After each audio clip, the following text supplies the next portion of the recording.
Loft sat with arms crossed, staring at her only brother. She studied him closely, waiting for his answer. Lamp was quiet for a while.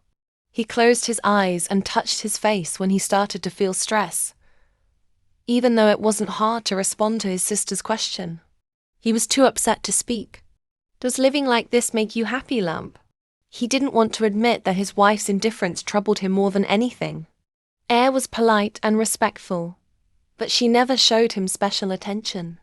That was why Loft's question felt like a knife, leaving him with a lump in his throat. "I thought I would be." "So you are not right now?"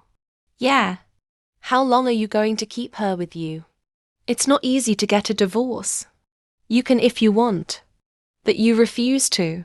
Loft knew the reason why her brother refused to take care of this problem was that he didn't want it to end with them going their separate ways. Lamp was sure Air would let him into her heart one day. "You don't want Air to be your sister-in-law."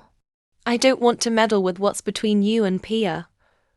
I'll say this only once and for the last time." Loft fell silent when she heard that the parents wanted the two to get married. She saw no joy. She thought they would work it out soon. What changed for her, who didn't like meddling in others' business, was when she had. How disappointing. "I'm sorry." His little sister's eyes and voice showed him how awful she felt about what he did. Lamp could only apologize quietly, as if he couldn't do anything more than that. The conversation between the siblings by the pool ended there, when they saw the woman who was their topic of discussion come to hand them a cup of coffee. Loft's eyes were indifferent. It was clear that she wasn't happy with him, but she turned to look at her beautiful sister-in-law. The woman returned the gesture with her lovely smile. Lamp watched them, feeling envious. Air's smile was never meant for him, even once. "The maid said you asked for an afternoon coffee. You were up late last night." "Sort of." Loft returned when it was almost morning. She laughed softly before she responded vaguely. "You have your fill of drinking whenever you get back to Bangkok. Don't you have friends in Pattaya?" Lamp didn't complain. He was simply teasing her. He had never stopped Loft from hanging out with anyone. He never did. "Let's go out for a drink together before I go back, Pia."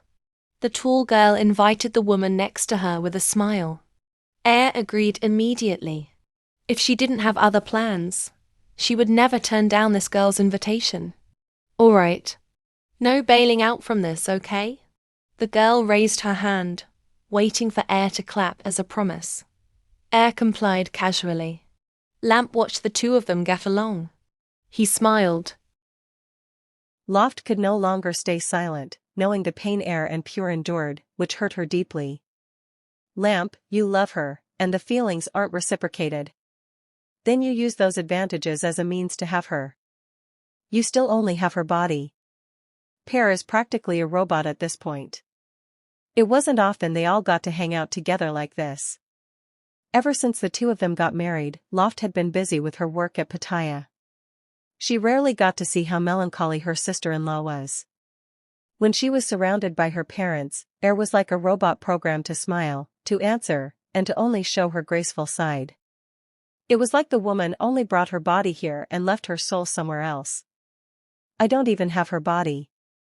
"You don't have the right to touch her if she doesn't consent, Lamp. Don't act like an asshole."